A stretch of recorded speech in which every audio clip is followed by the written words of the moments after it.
We can confirm that the tanker driver did die as a result of the incident. One house located on Apple Avenue suffered extensive damage, which displaced the occupants of the home. 2 other residents received minor damage from the fire. There are no reported injuries to the occupants of the homes or any fire rescue personnel. The Maryland State Police are on the scene handling the investigation of the accident.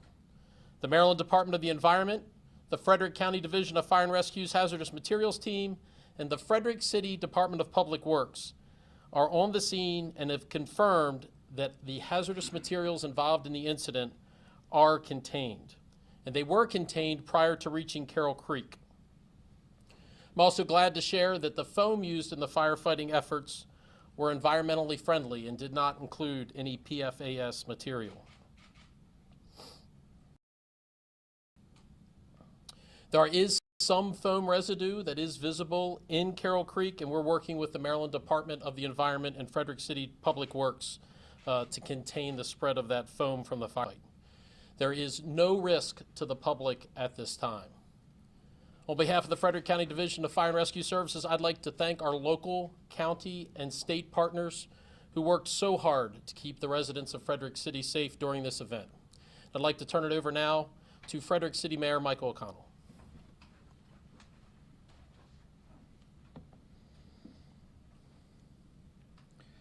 Thanks, Chief. I appreciate it very much.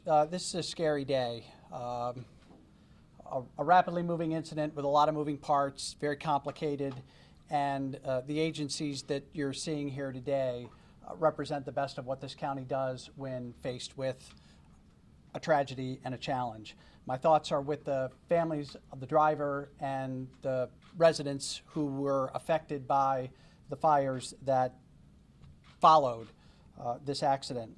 Because of the response of Frederick County Division of Fire and Rescue Services, the Frederick Police Department, the Fire Marshal's Office, and all of our other first responders, this was not a worse incident. And as always, I'm thankful for the quick coordination and the courage of our first responders who kept so many people in our community safe today. I'm equally thankful to our Department of Public Works that jumped into action to prevent fuel spillage and damage to Carroll Creek.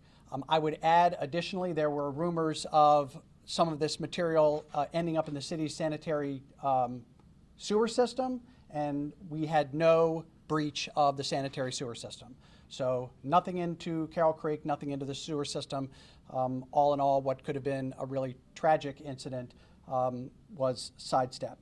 We will continue to monitor the environmental effects of this incident in the coming days and weeks ahead, working very closely with MDE. We're appreciative of the partnership and the cleanup efforts that will follow. Just finally, I just want to once again note the joint response, the clear communication that occurs between the agencies that you see here, everyone involved. This effective working relationship from the state to the county to the city is really important, and it's why an incident like this isn't more serious than it could have been when the initial reports went out. I'm also happy to say that we've been in contact with the governor's office, with the office of Congressman Trone, with Fort Detrick, all who have offered their support as we continue to work through this effort. And so that partnership that we have exists from the federal government all the way down. So we appreciate very much you all being here. Guess we're ready to take any questions. What company was the tanker with, and what kind of flammable liquid was inside? Good afternoon. That is still under investigation, ma'am. Okay, so we don't know if it was fuel, and are we worried that the fumes from the fire that was going on, from the flammable liquid, are we worried that the fumes might have been toxic to inhale? Again, this is still under investigation. Happened a little over 3 hours ago. Hey, Zach Merchant from Channel 9 in D.C. What caused this explosion? That's still under investigation as well, sir. Okay. How about this? You mentioned, or I should say the fire chief mentioned that the fire has been contained. Does that mean the fire is out? Is it still burning? What does that mean? Yeah, so I can confirm that the fire has been completely extinguished. It was contained within 40 minutes of the time of dispatch, but all fires have been completely extinguished. And to the earlier question, we're still working to verify the exact products in the truck, but we do know that it was a flammable liquid transport truck that was involved in the accident. So we're working with the owner of the truck to verify the contents of it, but it was a flammable liquid. Was the tanker the only vehicle involved? involved in the crash, or were there other vehicles? Yes, sir. What caused the tanker to veer off and strike that tree, I guess? As the lieutenant advised, that's all still under investigation by crash investigators.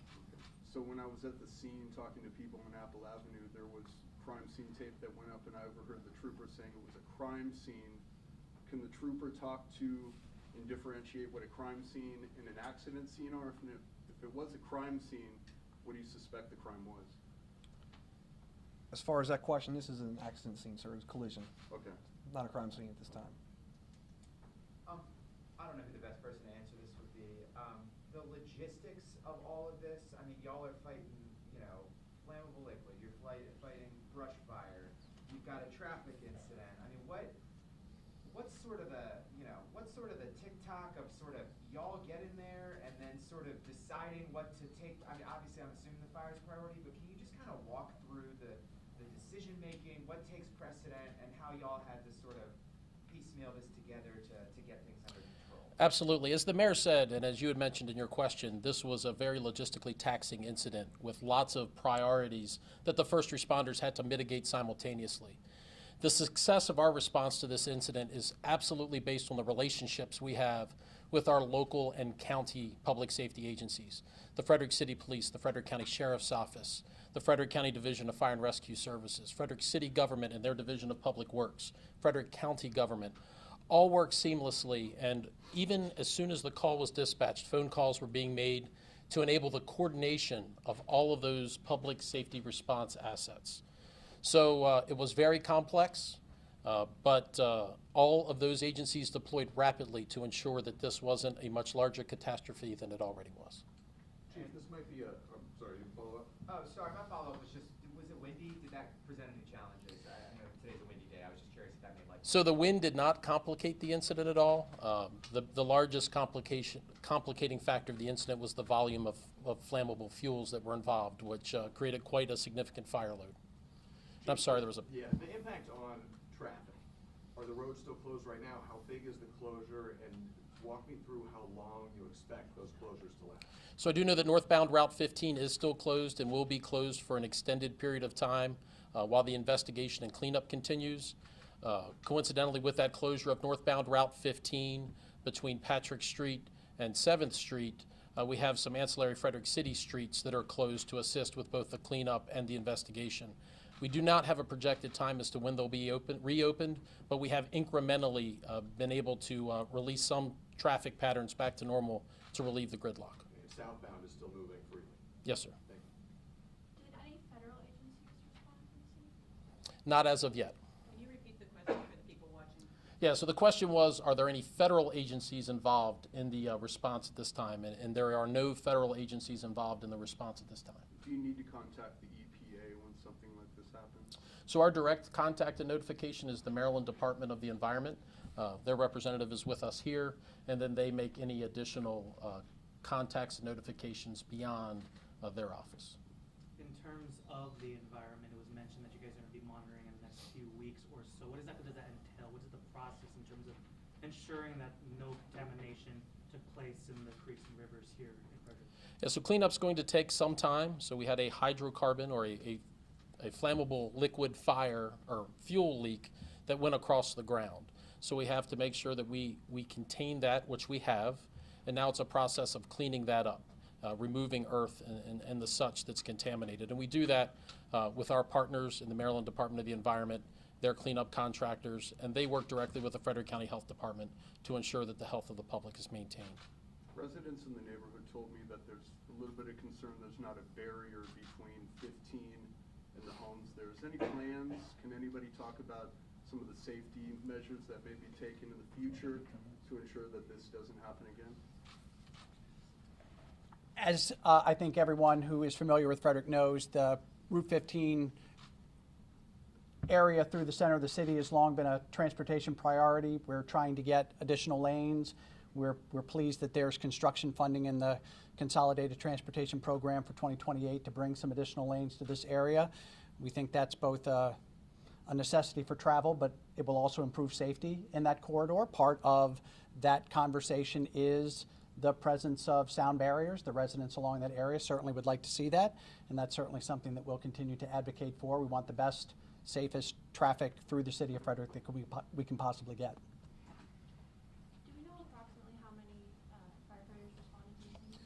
So this was the equivalent of a second alarm response for the fire service. It's safe to say that we had over 100 fire rescue responders from not only Frederick County, but from Carroll, Montgomery, and Washington counties respond to our to assist in the response.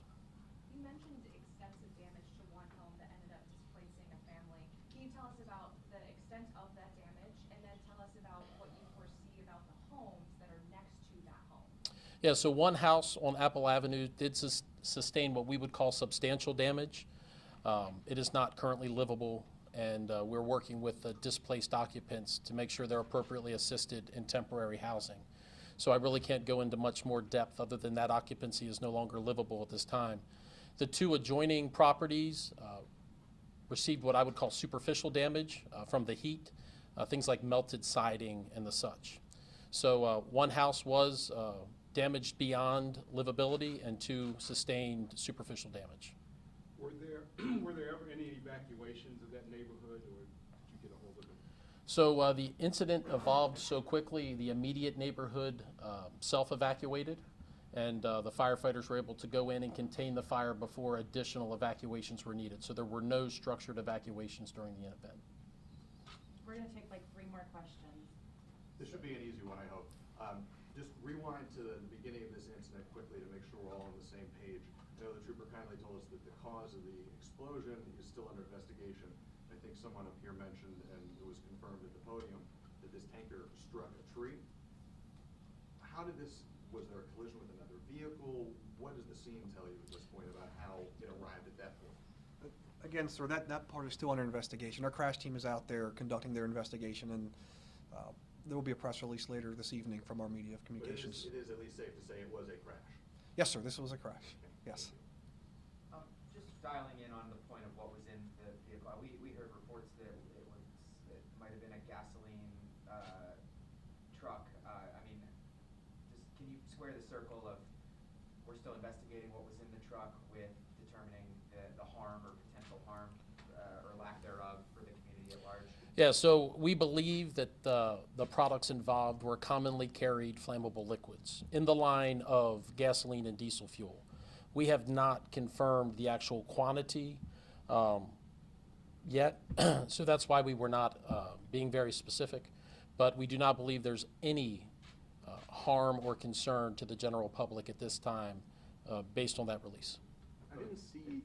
Both getting into the ground and Correct. and in the air? Correct.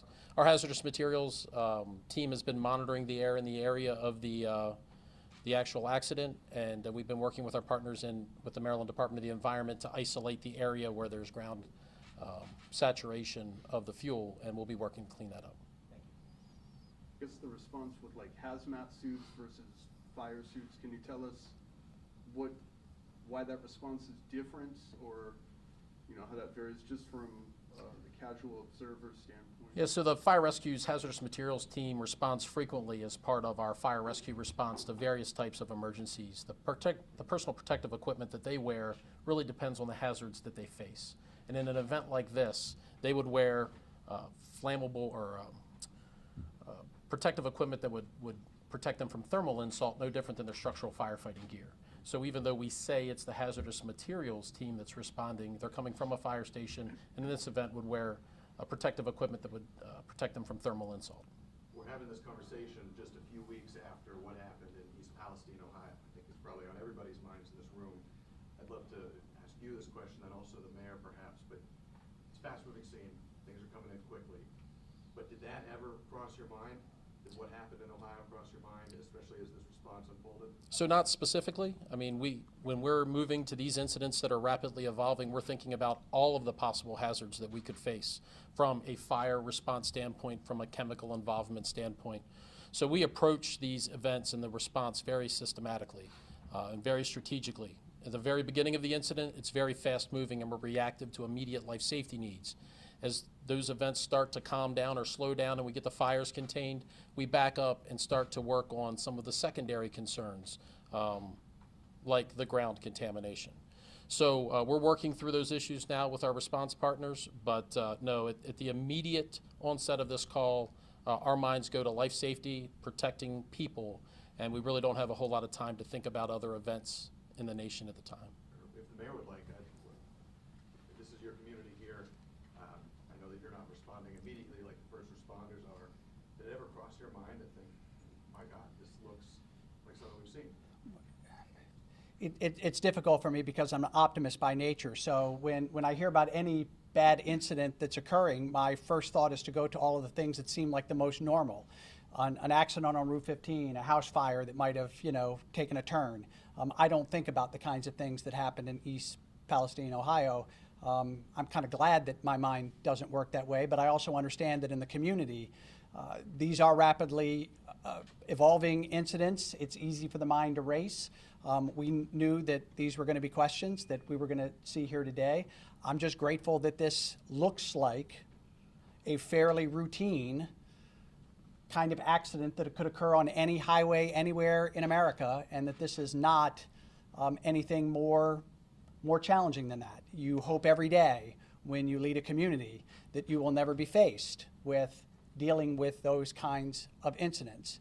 And I'm grateful once again for the quick response of all the first responders, everybody who's here in the room, who makes the assumption when they respond to this call that it will be the worst thing they ever see. And we're always happy when it's not. Mayor, real quick, where does the drinking water come to the city of Frederick? Does it come from Carroll Creek? No. Okay. No, we have a number of drinking water sources, and those are all, I would say, well protected. And so there is virtually zero opportunity for an incident like this occurring where it did to ever have an impact on the city's drinking water. Okay, thank you. We're going to ask the community leaders to get back to work and continue to handle the situation at hand. We appreciate everybody coming out. If there's any further update that warrants a press conference or follow-up press conference, I'll be sure to make sure that everybody here knows any updates and stuff like that. Press releases, as Lieutenant Johnson said, Maryland State Police will probably have a press release out later today, and Frederick County Fire and Rescue will follow up with a press release to our news agencies. So thank you for coming out today. Thank you. Thank you.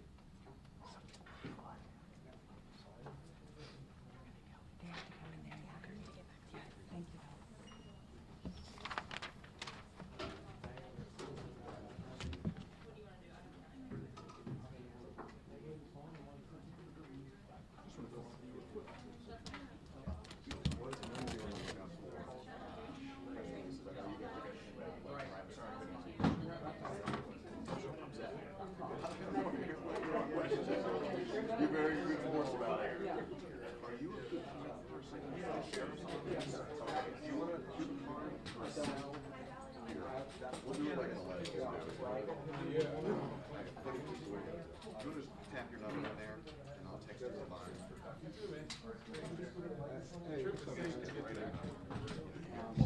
You're going to see it too. Hi there. Hey, Zach Merchant. Hey, are you working at the county? Would you just want to have your number here? Okay, is this you?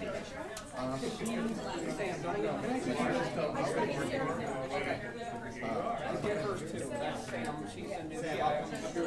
She'll be ready in the lobby. Everybody good? You guys good?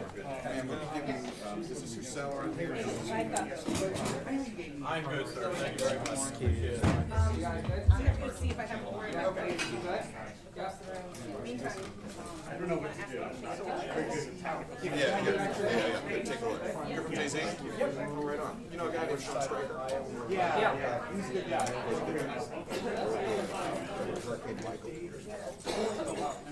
Georgia?